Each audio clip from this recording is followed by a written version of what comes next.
What's up guys, it's Klex, and I can't tell you how many times I've seen people on Reddit ask for a way to understand the complete basics of competitive Call of Duty so that they can be able to watch or play it. Many COD pros or YouTubers channels are linked as answers to these posts, but none of those people's content covers COD Competitive in a sweetly packaged format like this video will. So without further ado, let's start. COD Competitive, as of the 2021 season, is a 4v4 esport.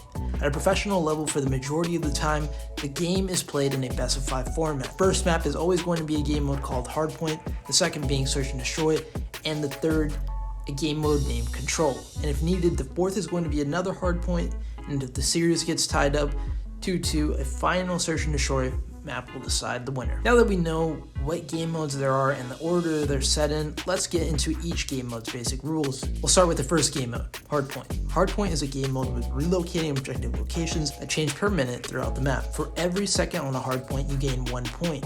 The winner of this game mode is the first team to reach 250 points. The game mode usually contains 4 to 5 points depending on the map, and then the points reset and follow the same order in the exact way that the first set was done. You hear casters and players call out each point as P, and the number that the point is set in on the map being played, such as the first point being called P1, second P2, P3, and so on. Now on to the second competitive game mode, Search and Destroy. This game mode gives both teams the opportunity to play on the side of either attack or defense for 2 bomb sites on the map, cited bomb site A and B. I want to stress that you understand the 2 teams switch the side they play objectively every round, and that each team's players are given 1 life per round. The winning team is the first to get to 6 rounds out of a possibility of 11 rounds. As there are few things in comparison in esports that are ever so exciting, 5-5, last map, and last round of Search and Destroy, perhaps to a 1v1 to decide it all. In 1 minute and 30 seconds per round, the attacking side is tasked with the goal of blowing up either of the bomb sites, while the defensive side must defend the 2 bomb sites and defuse any bomb that is planted. And either side can win the round if they kill the entire enemy team in that said round. If the offensive side plants the bomb, defense, they have to defuse a bomb in only 45 seconds in order to win that round. The newest game mode to COD Competitive is currently the 3rd game mode. It's named Control. The game mode contains 2 control points, and both teams are given 30 lives per round. Teams alternate between defense and offense every round.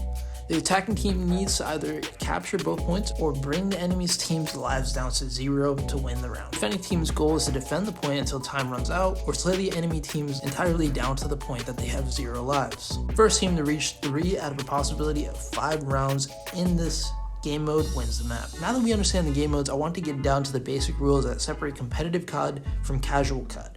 First and foremost, I would say the competitive rules get rid of the cheesy things that are in the base game, such as rocket launchers, shotguns, LMGs, C4s, and so on.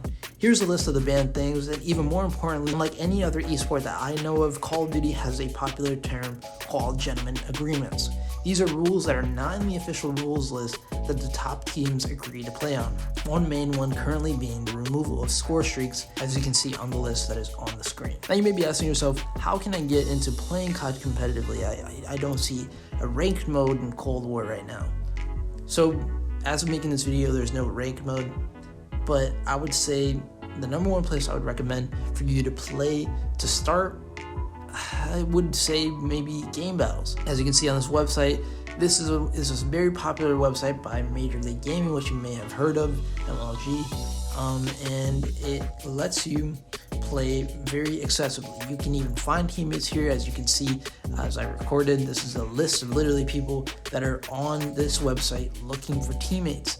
Also, I've got Twitter accounts in the description below that you can tweet to, that will retweet your tweet, that will help you find teammates. You can search on Twitter.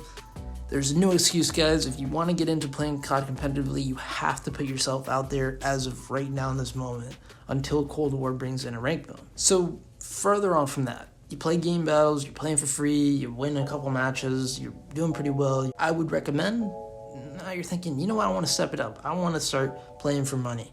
then I would recommend Checkmate Gaming, otherwise known as CMG, and UMG. Both these websites are very similar, as they do have tournaments like Game Battles, but they also have a wager system. This puts money on the line, and you can wager your money. You can bet $1. I know that sounds like nothing, but hey, you're winning money from playing Call of Duty. Game Battles, on the other hand, only allows you to win money if you win a tournament on there, or if you place high on their ladders. Ladders are basically, let's say 4v4 search and destroy. You're playing that game mode, and your team gets freaking 100-0 wins or something like that.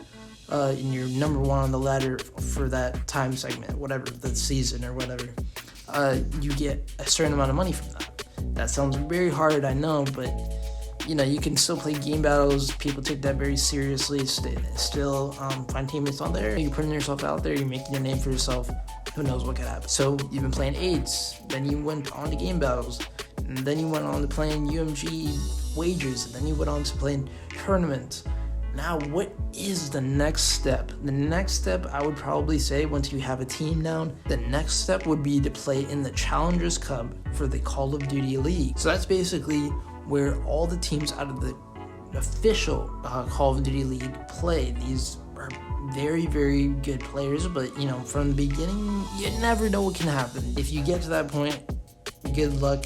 Play in the Challengers Cup. You're gonna have some really tough opponents, but if that's what you want to do, you want to play, you gotta put yourself out there. You have to keep on reaching new levels, getting new teammates that are better and better, getting on better teams, becoming a better player, more importantly yourself.